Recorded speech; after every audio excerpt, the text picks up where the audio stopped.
think it's good we start with Surah Al-Fatiha. Bismillah ar-Rahman ar-Rahim, alhamdulillah rabbil alameen, ar-Rahman ar-Rahim, maliki yawmiddin, iyyaka na'budu wa iyyaka nasta'in, ihdina as-sirata al-mustaqim, sirata alladhina an'amta alayhim, ghayri al-maghdubi alayhim wa lad-dallin, sadaqallahu al-'aliyyul 'azim. أعوذ بالله السميع العليم من الشيطان اللعين الرجيم بسم الله الرحمن الرحيم الحمد لله رب العالمين وصلى الله على سيدنا محمد وعلى آل بيته الطيبين الطاهرين ولعن الله ولا أعدائهم أجمعين من الأولين والآخرين آمين يا رب العالمين أما بعد Assalamu alaikum wa rahmatullah. Before we start, one of the close family members of one of our group is very unwell, so if I can get everyone to recite the Fatiha for her recovery, that would be good, and then we'll continue. So, Bismillah ar-Rahman ar-Rahim, alhamdulillah rabbil alameen, ar-Rahman ar-Rahim, maliki yawmiddin, iyyaka na'budu wa iyyaka nasta'in, ihdina as-sirata al-mustaqim, sirata alladhina an'amta alayhim, ghayri al-maghdubi alayhim wa lad-dallin, sadaqallahu al-'aliyyul 'azim. So, we gather tonight to resume our journey along the lantern of the path, continuing our ascent towards the understanding of the Imam of our time. However, a gentle reminder is necessary before we begin. This series is constructed much like a fortress. Each session is a stone resting upon the one that laid before it. We're not merely listing historical dates. We're building a cumulative argument for our entire theology, and specifically in this context, the Mahdawi system. Therefore, to grasp the weight of tonight's discussion on the deputies, it is vital, perhaps even mandatory, to have engaged with the previous sessions on the strategy of the occultation and of the Imamate, Wilayah, prophethood, and Tawheed, and so on. Without that foundation, the history we discuss tonight may seem like a mere story, but with the foundation, it becomes a blueprint. We strongly recommend that everyone review the previous sessions in order so that the picture that we're painting is complete in our hearts. Last week, we stood at the threshold of history. We examined the divine strategy of the occultation. We understood why the sun had to set behind the clouds. But a strategy, no matter how divine, requires execution.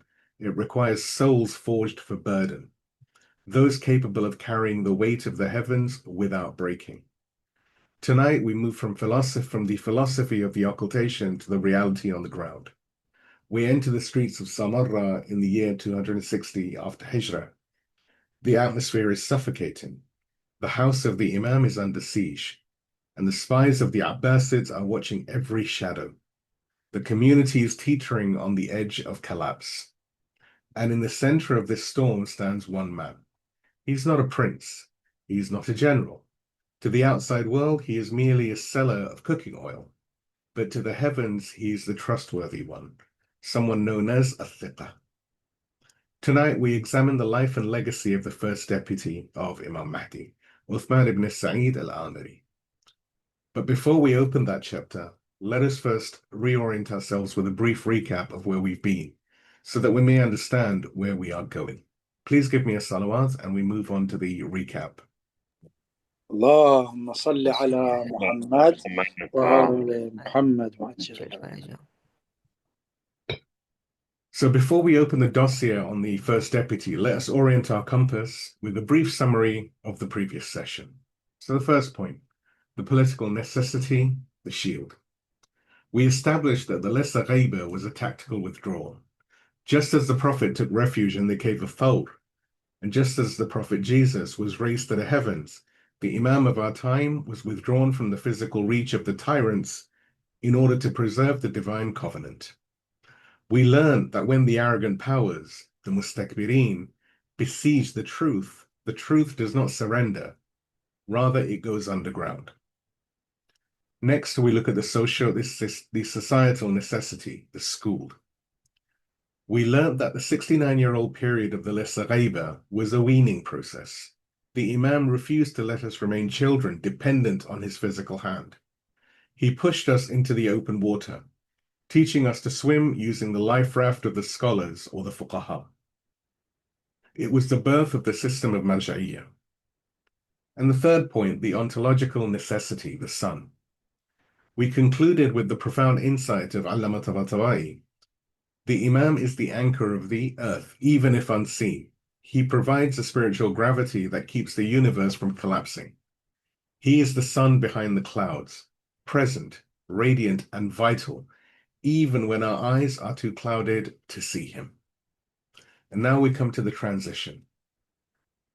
Now we must ask, how did this sun communicate with the earth? Who carried the light through the darkness of the Abbasid tyranny? We begin with the first of the four gatekeepers.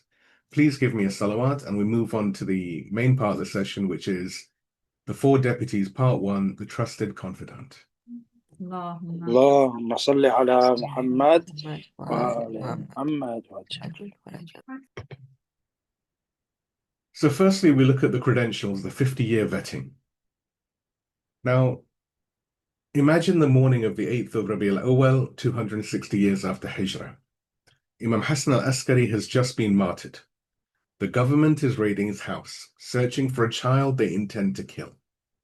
The Shi'i community is in shock. Confusion is spreading like wildfire. Who holds the keys? Who knows the secret? The Imam did not choose a random volunteer. He chose a man who had been forged in the fire of service for half a century, a man the state had dismissed as a simple merchant, but whom the heavens knew as something far greater. Let's now look at the living archive. Uthman ibn Sa'id al-Amri began his service at the age of 11 under the 10th Imam, Imam al-Hadi, whose martyrdom it is today. He continued under the 11th Imam Hassan al-Askari, and he would serve the 12th Imam al-Mahdi, may our souls be his ransom, as the first of the four gates. For 50 years he carried letters, collected the khums and other religious dues, relayed questions and delivered answers, all while the eyes of the state watched every corner. He learned to speak without being heard. He learned to move without being noticed. He became a man who could carry the weight of a secret that, if exposed, would mean his death and the death of everyone connected to him. This was not glamorous work. There were no crowds, no applause, no recognition. Just decades of quiet, dangerous, unglamorous faithfulness. Now we look at the badge of trust. His qualification was not his wealth nor his public oratory. His qualification was a single word given to him by Imam al-Hadi years before the storm. In a foundational narration found in al-Kafi and Kitab al-Ghaiba of Sheikh al-Tusi, the Imam points to Uthman and declares to the community, "This is Abu Amr, the trustworthy, the faithful. Whatever he says to you, he says on my behalf. And whatever he delivers to you, he delivers on my behalf." And this is well referenced. The references are all in the write-up. This title, al-Thiqah, is the highest medal of honor in the Shia struggle. It is not given lightly. It is earned through years of proven discretion, loyalty, and sacrifice. And the word thiqah, you could say it means something similar to heavyweight, the one who is weighty. In order to understand this, we must look briefly at the Science of Rijal. So how do we know 1400 years later that this narration that we've just looked at is actually authentic? How do we verify the reliability of Uthman ibn Sa'id himself? This is where the Science of Rijal becomes essential. Rijal, literally men, is the Islamic discipline dedicated to evaluating the individuals who transmitted hadith. Every narration that reaches us has passed through a chain of narrators, and the strength of that chain, among other things, determines the strength of the given hadith. The scholars of Rijal meticulously examine the biography, character, memory, and trustworthiness of each and every transmitter. Were they honest? Were they precise? Did they have direct access to the Imam, or were they relying on intermediaries? Were they potentially coerced by the regimes of the time, and so on? This science is the gatekeeper of our traditions. Without it, we would have no way to distinguish authentic teachings from fabrications. The undisputed master of this science in the modern era was Ayatullah Sayyed Abu al-Qasim al-Khui. His magnum opus, Mu'jam al-Rijal al-Hadith, is a monumental encyclopedia spanning over 20 volumes, analyzing thousands of narrators across the centuries. It remains the definitive reference for hadith authentication in Shia scholarship. When Ayatullah Khui examined the historical record concerning Uthman ibn Sa'id, he assigned him the highest grade of reliability, calling him Jalil al-Qadr, majestic in status. Sayyid al-Khui said, the narrations regarding his majesty, the greatness of his status, his being trustworthy and his being the agent of Abu Muhammad, meaning Imam al-Askari, and that he does not speak nor deliver except on behalf of the two of them, meaning the Imams, are mutawatir. Mutawatir means very well known. Therefore, there is no dust upon his face. And the reference to this, of course, is in the write-up. No dust upon his face. 50 years of service and not a single stain on his record. This requires us to think. Let's now look at the lesson for the present, the plague of microwave leadership. So what does this teach us today? We live in the age of the influencer. In our digital world, a person can gain a following of thousands overnight, simply by having a loud voice, a good camera, or a controversial opinion. We confuse visibility with authority. We mistake confidence for competence. But the school of Ahlulbayt teaches us that leadership is a slow burn.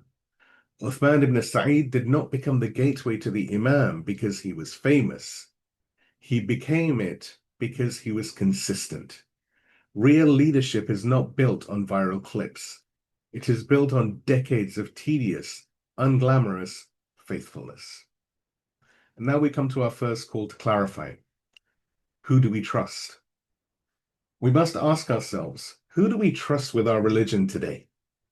Do we follow the scholar who shouts the loudest on social media, who attacks others to gain views and builds his platform on controversy?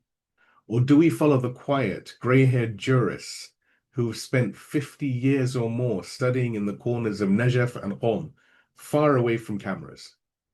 Are we impressed by charisma, or are we looking for character? Uthman ibn Sa'id teaches us, do not look at the noise, look at the track record.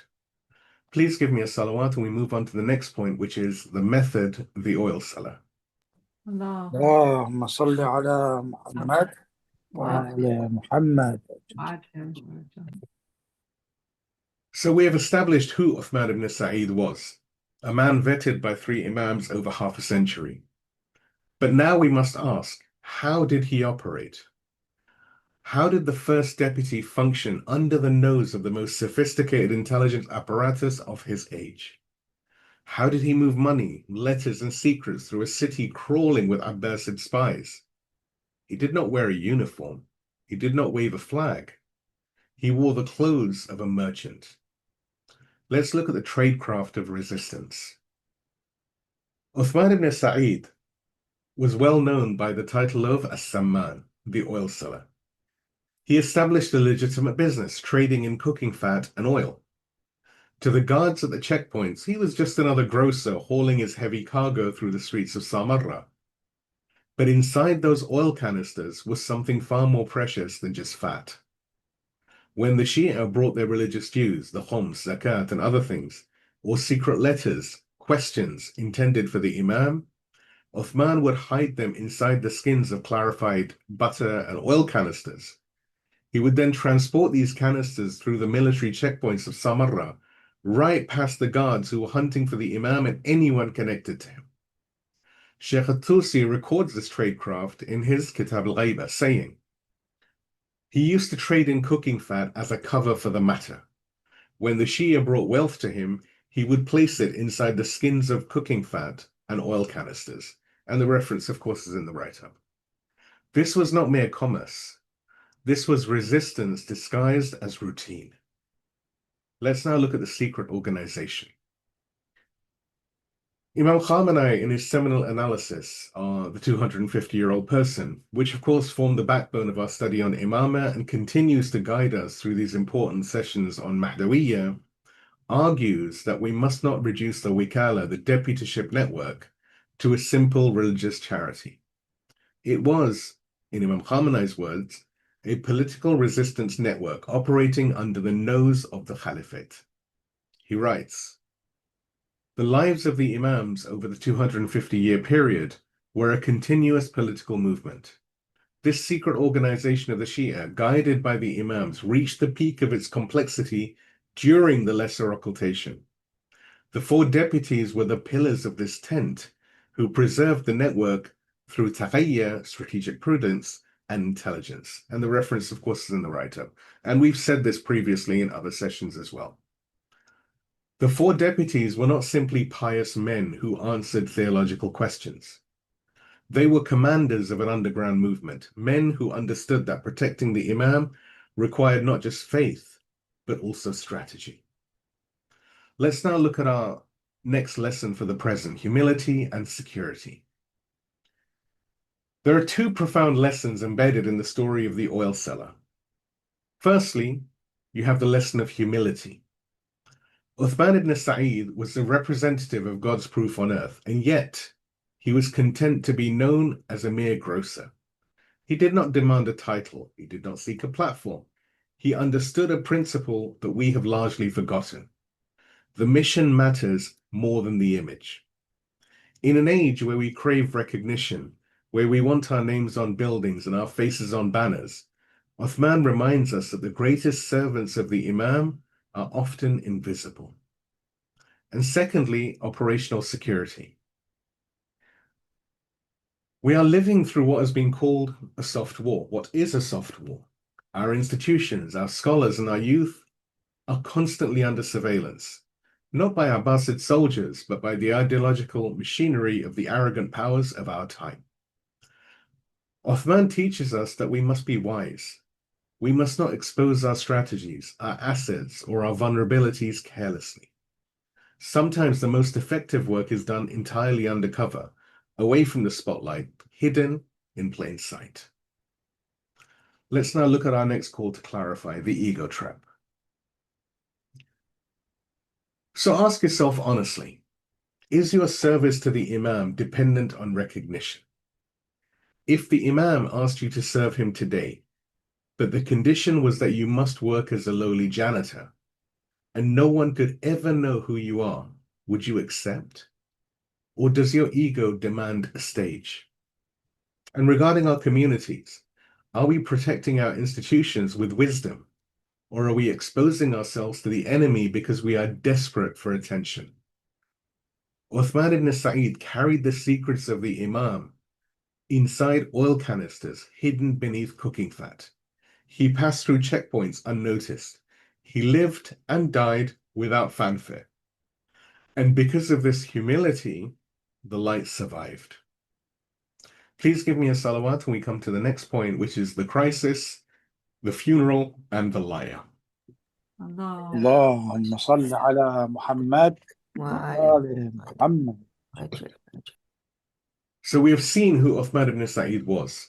We've seen how he operated. But now we must witness him in action, at the moment of maximum danger. The true test of the first deputy came on the morning of the 11th Imam's martyrdom. Consider the scene. It is the 8th of Rabi al-Awwal, 260 years after Hijrah. Imam Hassan al-Askari has just been martyred. The house is surrounded by government agents. The community is flooding in for the funeral. But beneath the grief, there is confusion. And beneath the confusion, there is a plot. A figure has emerged to hijack the leadership, Ja'far ibn Ali, the corrupt brother of the deceased Imam. History would remember him by a damning title, al-Kadhdhab, the liar. But before we witness what happened at the funeral, we must pause and ask a deeper question. Why? Why would a man from the household of the Prophet attempt to usurp the position of his own nephew? What drives such a person? To understand Ja'far, we must first understand an older figure, a man who lived 2 centuries earlier, in the time of the Prophet himself. So let's now have a look at the imposter archetype, Musaylim al-Kadhdhab. In the final years of the Prophet's life, the 10th year of Hijrah, known as the year of delegations, a man named Musaylama rose in the region of Yamama. which is a region in what is now known as Saudi Arabia. He was a chieftain of the tribe of Banu Hanifa, who had come to Medina, accepted Islam, and then apostatized upon returning home. However, Musaylama did not deny God. He did not reject the concept of prophethood. His problem was not theology, it was ambition. He looked at the prophethood and he saw a kingdom. He looked at the community of believers and he saw a power base. He looked at the prophet and thought, why him and not me? And so he wrote a letter, one of the most audacious documents in Islamic history. And this is a document which is accepted and known by both the schools of thought, the Sunnah and the Shia. And the references for this are available, both for Shia references and Sunni references. Musaylama wrote to Prophet Muhammad, from Musaylama, the messenger of God, to Muhammad, the messenger of God, peace be upon you, as to what follows. I have been made a partner with you in this matter. Therefore, half the earth belongs to us and half the earth belongs to Quraysh.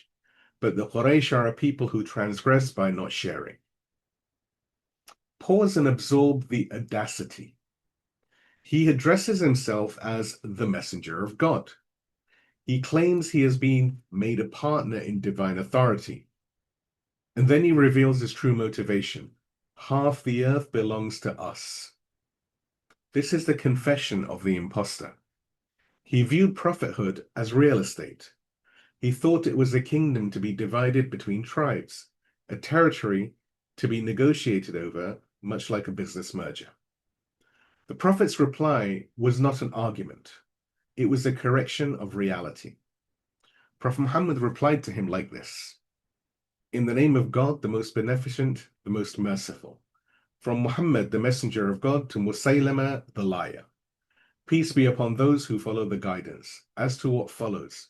And then Prophet quotes from Quran, Surah Araf, the chapter of the heights, 7th chapter of the Quran, verse 128, where Allah says, verily the earth belongs to God. He gives it as a heritage to whom he wills of his slaves.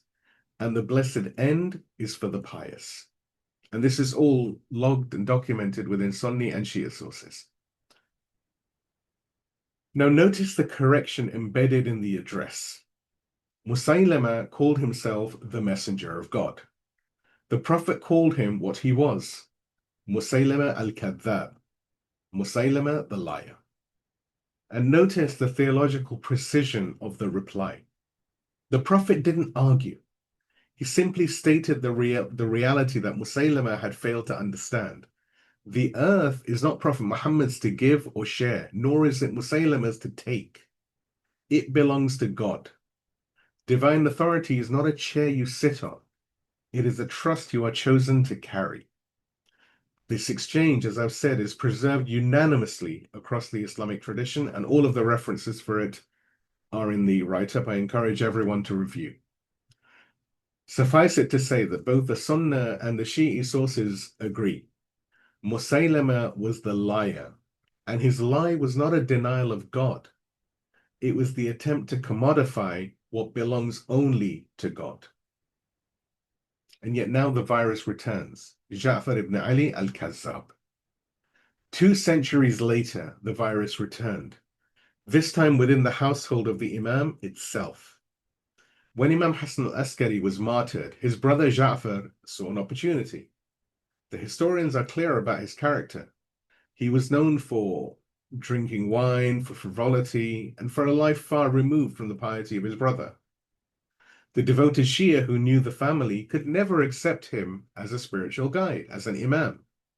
But Ja'far was not interested in spiritual guidance.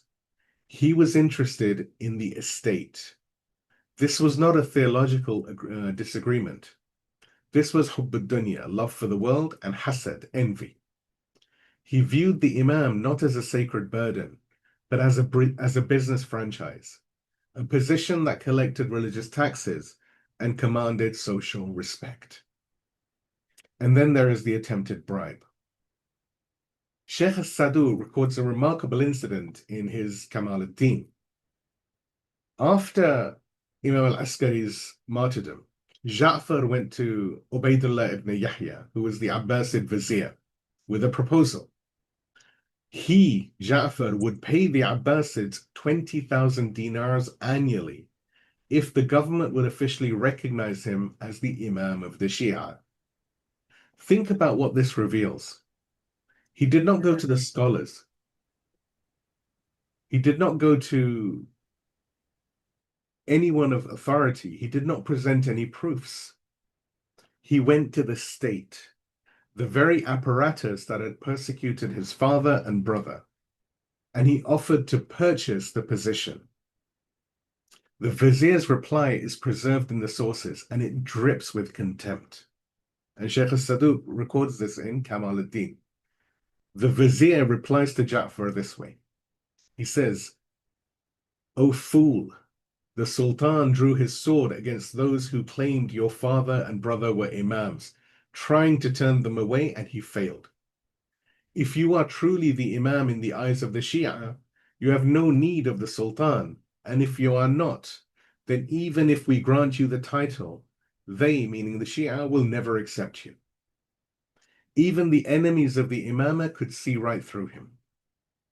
And then you have the test of knowledge. But the most damning exposure came from the Shia themselves. A delegation arrived from Qom, one of the strongholds of the community. Among them was the renowned Ahmad ibn Ishaq, one of the most trusted companions of the previous Imam. They had traveled to Samarra carrying sealed bags of religious dues and letters, as was the custom. They did not yet know that Imam al-Askari had been martyred. When they arrived at the house, they were directed to Ja'far. So they posed to him the standard test that the Imams always passed, the verification that distinguished the true Imam from any pretender. Sheikh al-Saduq again records the confrontation in Kamal ad-Din. Sheikh al-Saduq writes, "They said, 'We have with us letters and wealth, so tell us, from whom are the letters and how much is the wealth?' Ja'far stood up, shaking his clothes in anger, and said, 'Do you expect us to know the unseen?'" And the reference for this, of course, is in the write-up. This was ilm al-ghayb, knowledge of the unseen, one of the markers that distinguished the true Imam. The previous Imams had answered such questions routinely. It was how the community verified that the letters they received were authentic, that the representative before them was genuine, and that the chain of divine authority remained unbroken. However, Ja'far could not answer. Worse, he reacted with anger, the refuge of the exposed. But the narration does not end there. Sheikh al-Saduq continues, "Then a servant came out and said, 'You have with you letters from so-and-so and so-and-so and so-and-so.'" And the reference, of course, is in the write-up, like I've said. The servant sent by the true Imam from within the house provided the exact details that Ja'far could not. The delegation had their answer. They refused to give Ja'far even a single coin. They turned away and sought the true representative, Uthman ibn Sa'id. The contrast could not have been starker. The impostor shook his garments in frustration. The true Imam, hidden from sight, demonstrated his authority through knowledge. And this was a prophecy that was fulfilled. What is remarkable is that this impostor had been predicted generations earlier. Imam Ali ibn Hussein Zayn al-Abidin or Imam Sajjad foretold the coming of Ja'far in explicit terms. Again, this is recorded by Sheikh Saduq in Kamal ad-Din. He quotes Imam Sajjad saying, "And from his loins, meaning from the loins of Imam al-Hadi, will come a man called Ja'far, who will claim the Imamah without right. He is nicknamed al-Kadhdhab, the liar." The title al-Kadhdhab was not merely an insult invented by later historians.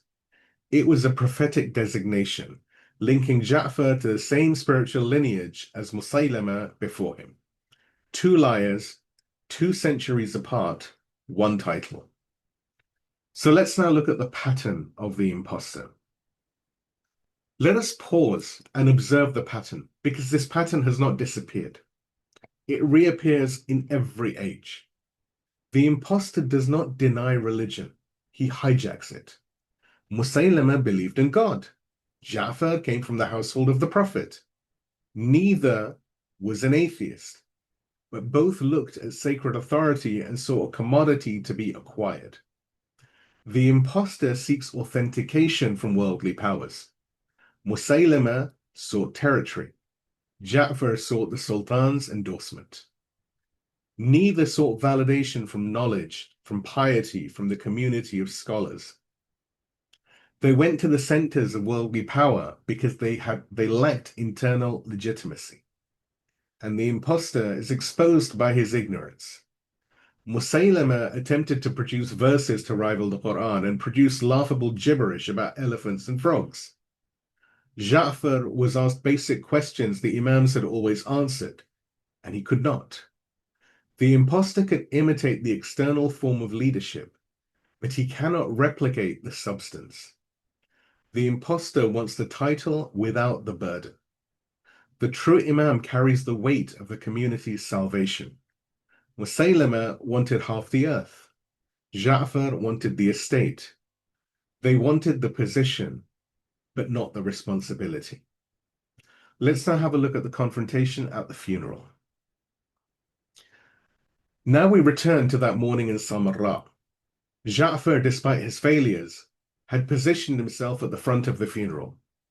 He stood ready to lead the prayer, to claim in front of the gathered community and the watching agents of the state that he was the rightful successor. If he had succeeded, the Abbasid government would have certainly recognized him. The true heir would have potentially been erased, and the line of guidance would have been severed. But just as Ja'far raised his hands to begin the takbir, the Allahu Akbar at the start of prayer, the unexpected happened. Sheikh al-Sadiq again records the very moment. He writes, when he was about to say the takbir, a young boy emerged. He pulled Ja'far's cloak and said, "Oh, uncle, step back, for I am more worthy to pray over my father." And the reference, of course, is in the write-up. A child, radiant, calm, carrying an authority that silenced the room, had walked through the rows of mourners and stopped the usurper in his tracks. Ja'far's face darkened with humiliation. He stepped back. The boy led the prayer over his father's body. And then, as suddenly as he appeared, the child vanished back into the house. Now we look at the anchor. The community was stunned. They had just witnessed the Imam, but now he was gone. The government agents were still circling. Ja'far was still present, nursing his humiliation and his ambitions. The people were asking, what do we do now? Who leads us? Where is the Imam? This was the moment Uthman ibn Sa'id stepped into the void. He did not panic. He did not freeze. He took charge of the burial. He managed the logistics. He calmed the tribes and the representatives who had traveled from distant lands. He absorbed the shock of the community and gave them direction. The Imam had become the hidden reality. Uthman became the visible anchor. Without him, the morning could have descended into chaos, or worse, into the hands of the liar. But because of his steadiness, the community held together. The line of truth survived. Uthman protected the community because he knew the difference between a man who wants the position and a man who is chosen for the position. He had spent 50 years in the presence of true Imams. He could recognize the counterfeit instantly. And now we look at the divine laboratory.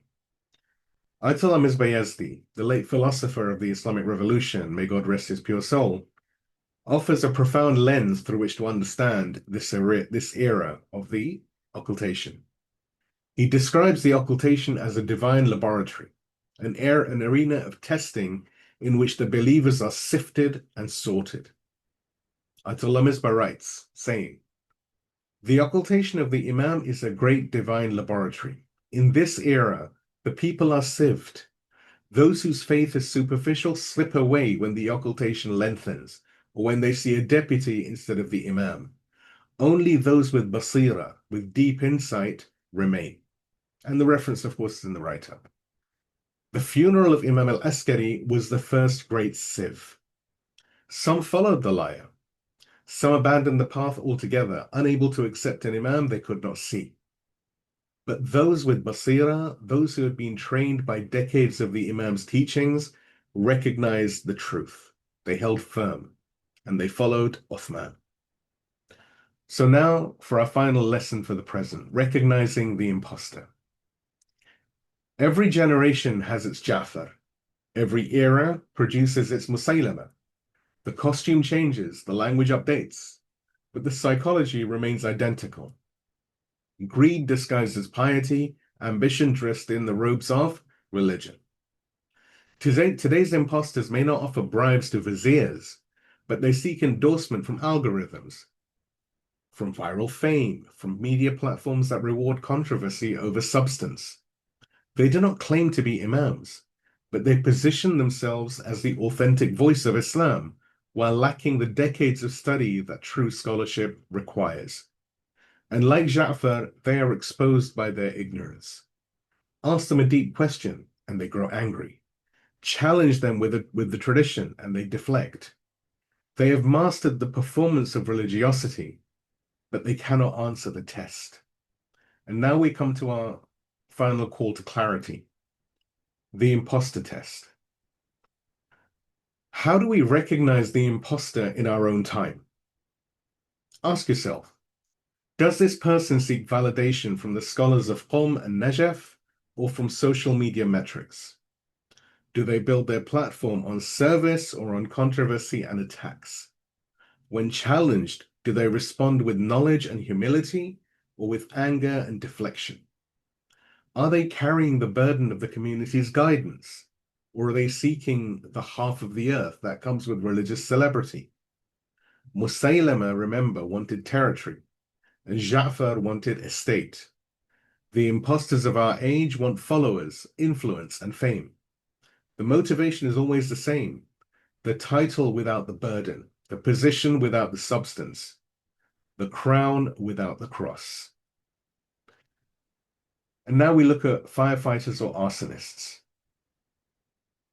And when the confusion strikes, when the next scandal breaks, when the next false claimant emerges, what role will we play? Are we firefighters? Those who calm the flames, who point people back to the scholars, who refuse to spread unverified rumors? Or are we arsonists? Are we those people who forward every WhatsApp message, who amplify every doubt, who delight in the chaos because it makes us feel important? When a crisis hits, do we rush to social media to discuss it before we have verified anything? Or do we pause, consult the people of knowledge, and speak only when we have something true and beneficial to say? In the storm of fitna, the Imam needs anchors, not leaves that blow in the wind. Uthman ibn Sa'id was an anchor. But the question for each of us is, what are we? Please give me a salawat and we move on to the conclusion, the hierarchy, and the legacy. اللهم صل على محمد محمد وآل وآل محمد محمد وعجل. So we have walked through the credentials, the method, and the crisis. But before we close the chapter on the first deputy, we must understand one final principle. A principle that governs not only the era of Uthman ibn Sa'id, but our own era as well.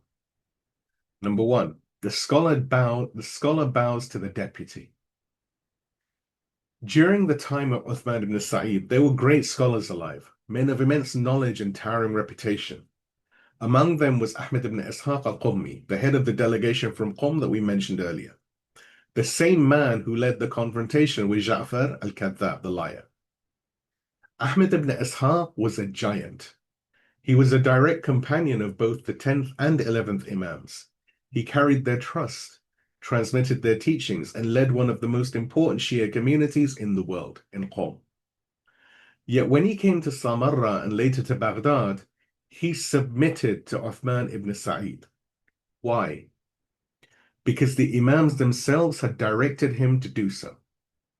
The narrations in al-Kafi record that Ahmad ibn Ishaq asked the 10th and 11th Imams directly, "Whom should I deal with? Whose word should I accept?" And the Imams pointed him to Uthman, saying, and we quoted this hadith earlier, "This is Abu Amr, the trustworthy, the faithful. Whatever he says to you, he says on my behalf. And whatever he delivers to you, he delivers on my behalf. And the references, of course, are in the write-up. Ahmed ibn Ishaq, for all of his learning, for all of his stature, understood something that many of us struggle to accept. Knowledge is precious, but authority is higher. The scholar bows to the appointed deputy. This is the principle of taslim, of submission. Not the submission of ignorance, but the submission of wisdom. Ahmed ibn Ishaq knew more fiqh than Uthman the oil merchant. But he also knew that the Imam had designated Uthman as the channel of authority. And so he submitted, not to Uthman's person, but to the system the Imam had established. And the chain continues. Imam Khomeini, may God rest his pure soul, the architect of the Islamic system in our age, connected this obedience directly to our time. He demonstrated that the line of authority did not end with the 4 deputies. It continues through the institution of Wilayat al-Faqih, the guardianship of the jurist. Imam Khomeini writes, and the references, of course, are in the write-up. Imam says, the guardianship of the jurist is the same as the guardianship of the messenger of God. When the Imam appoints a person as a deputy, whether specific, like Uthman, or general, like the Fuqaha, obedience to him in affairs of governance is obligatory, and rejecting his ruling is rejecting the ruling of the Imam. The specific deputies, the 4 gates, served during the lesser occultation, but when that door closed, the general deputyship opened. Today, the Marajia, the senior jurists who have spent their lives mastering the sciences of the religion, hold this trust. They are not Imams, they do not claim infallibility, but they are designated channels through which the guidance of the Imam flows to us in his absence. And now the final lesson for the present, the humility of the learned. We must learn the humility of Ahmed ibn Ishaq. In our age, we have access to more information than any generation before us. We can read translations of hadith on our phones. We can watch lectures from scholars all around the world in many languages. We can Google a fatwa in seconds. And this access has bred a dangerous arrogance. We begin to think that because we have read something, we have understood it. We assume that because we can access the sources, we can therefore interpret them. We look at the grey-haired jurists of Qom and Najaf and think, what do they know that I can't find online? But Ahmed ibn Ishaq had spent decades in the presence of the Imams themselves, and still, when directed to Uthman, he submitted. Intellectual arrogance is the gateway to deviation. It is the voice that whispers, you are too smart to follow. You know better. It is the same voice that told Ja'far he could buy the Imamate and told Musaylama that he deserved half the earth. No matter how educated we think we are, no matter how many books we have read, no matter how many lectures we have consumed, we submit to the rightful leadership. Not because they are perfect, but because the system the Imam established requires it. And finally, we look at the legacy of the first gatekeeper. Uthman ibn Sa'id did not serve as the deputy for long, perhaps only 5 years after the occultation began. But in those 5 years, he achieved the impossible. He successfully transferred the secret of God from the military garrison of Samarra, a city crawling with spies and agents, to the bustling streets of Baghdad, where the network could breathe and expand a little. He normalized the idea that the Imam is present, but hidden. The guidance continues even when the guide cannot be seen. He held the community together through the most dangerous transition in its history. He faced down the liar. He managed the funeral. He calmed the tribes. He carried the oil canisters through checkpoints with heaven's secrets hidden inside. And when he lay on his deathbed, he did not leave the community guessing. By the direct command of the Imam, he appointed his son, Muhammad ibn Uthman, to carry the heavy load forward. The first gate closed, but the second gate opened. The light continued. Please give me a salawat, and we have a supplication eulogy for the first deputy, titled The Supplication of the Gate. اللهم صل على محمد وعلى محمد وعجل فرجه. In the name of God, the witness and the judge. O God, send your blessings upon Muhammad and the family of Muhammad, the lanterns in the darkness, the ships of salvation, the doors through which the seekers must enter. O God, send your blessings upon the master of this age, the awaited one, the hidden sun, the proof of your existence upon the earth. Imam al-Mahdi, may our souls be sacrificed for the dust beneath his feet. We turn our hearts to him now in this gathering, in this hour. Though our eyes cannot see him and our hands cannot reach him, we declare, as the believers have always declared, we have not abandoned you, O Master. We have not forgotten you. We are waiting. We are preparing. We are yours. Tonight, we stand at the grave of memory. We recite the ziyarah of the deputies as preserved in the books of supplication. I bear witness, we bear witness, that you are the gate of the Master. And we have come to you recognizing the truth upon which you stood. Peace be upon you, O trustee of God in his hidden affairs. O Uthman ibn Sa'id, you were al-Amin, the trustee. You carried the trust of the Imam, his letters, his wealth, his secrets, hidden in oilskins, past the checkpoints, through the shadows, into the hands of the lovers. You were the gate that never failed. For 50 years you served in silence. No stage, no applause, no recognition from the world, only the recognition of heaven. And when the storm came, when the Imam was martyred, when the liar stepped forward, when the community teetered on the edge of collapse, you stood firm, you did not break, you did not waver. You carried the weight of the heavens and you did not fall. O first gate, we salute you. But tonight our hearts travel from the trustee of Samarra to the trustee of Karbala. We remember Abbas ibn Ali, the moon of the Hashemites, the standard bearer, the one whose loyalty was written in blood before it was written in the books. O Uthman, you carried the oil and it reached its destination safely. But Abbas, you carried the water skin. You carried the hope of Sakina. You carried the last breath of the children of Hussein. You were the gate to the camp of the Imam and you fell defending it. History tells us that when Uthman ibn Sa'id died, his son washed his blessed body, wrapped him in his shroud and buried him with dignity. But on the plains of Karbala, when the trustee fell, who was there to wash him, to bury him? His hands were severed, his eye was pierced by the arrow of the wretched, and the water skin, the trust he guarded with his life, was torn open by the enemies of God. The water spilt onto the sand. But the loyalty, oh God, the loyalty that rose to the throne. I wonder, did the Imam of our time weep for Uthman ibn Sa'id when he passed? Surely he did. Surely he honored the man who had protected him, who had hidden him, who had carried his secrets through the darkness. But the tears he cries for his uncle Abbas, those are not tears of water. Those are tears of blood. Peace be upon you, O Abul Fadl. Peace be upon you, O the one who sacrificed his soul for his brother. Peace be upon you, O the one who took the water from the Euphrates and did not drink, while his liver burnt with thirst. O God, by the oilskins of Uthman and the water skin of Abbas, by the gates that never betrayed their trust, by the trustees who carried heaven's secrets to the grave, grant us even a fraction of their loyalty. Grant us even a shadow of their steadfastness. Make us worthy of being called servants of your hidden proof.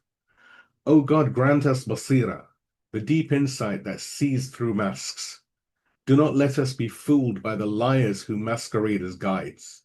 Do not let us be seduced by the Musaylamas of our age, those who want half the earth, those who want the title without the burden, those who build platforms on controversy, while the true scholars build lives on sacrifice. Give us the eyes to recognize the impostor, no matter how polished his speech. Give us the heart to recognize the truth, no matter how humble its appearance. O God, you have not left us without guidance. In the absence of the Imam's visible hand, you have given us the hands of his deputies. You gave us Uthman ibn Sa'id in Samarra. You gave us the scholars of Najaf and Qum across the centuries, and in our time, you have given us Imam Khamenei, may God preserve him, the deputy who carries the banner, who guards the system, who stands firm while the arrogant powers circle like wolves. O God, keep him for us. Protect him as you protected Uthman from the spies. Strengthen him as you strengthened the gates who came before him. And give us the humility of Ahmed ibn Ishaq, the humility to follow, to submit, to trust the system you have established, even when our egos whisper otherwise. O God, we confess our weakness. We confess that we have been distracted. We confess that we have chased the approval of the world while neglecting the approval of the Imam. We confess that we have been leaves in the wind when you asked us to be anchors in the storm. Forgive us, reform us, make us trustworthy carriers of this message. Do not let us betray the Imam in his absence. Do not let us be counted among those who claimed to wait for him, but did nothing to prepare for him. O Master of our time, if you are watching this gathering tonight, and we believe you are, know that we have not forgotten you. Know that we are trying. Know that we are flawed and broken and distracted, but we are yours. Use us as you will. Send us into the oilskin of service, hidden from the eyes of the world. We do not need the stage.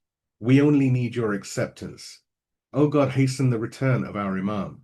Fill the earth with justice as it is filled with tyranny. And until that dawn, keep us firm on the path of the trustees. Keep us beneath the banner of the deputies. And keep us loyal, keep us humble, keep us hungry for the truth. And may the blessings of God be upon Muhammad and his purified family, the first and the last, the hidden and the manifest, the trustees of God upon his earth. Amen, O Lord, sustainer of the universes. Amen, O most merciful of the merciful. Wa akhiru da'wani alhamdulillah rabbil alameen. Wassalamu alaikum wa rahmatullahi wa barakatuh.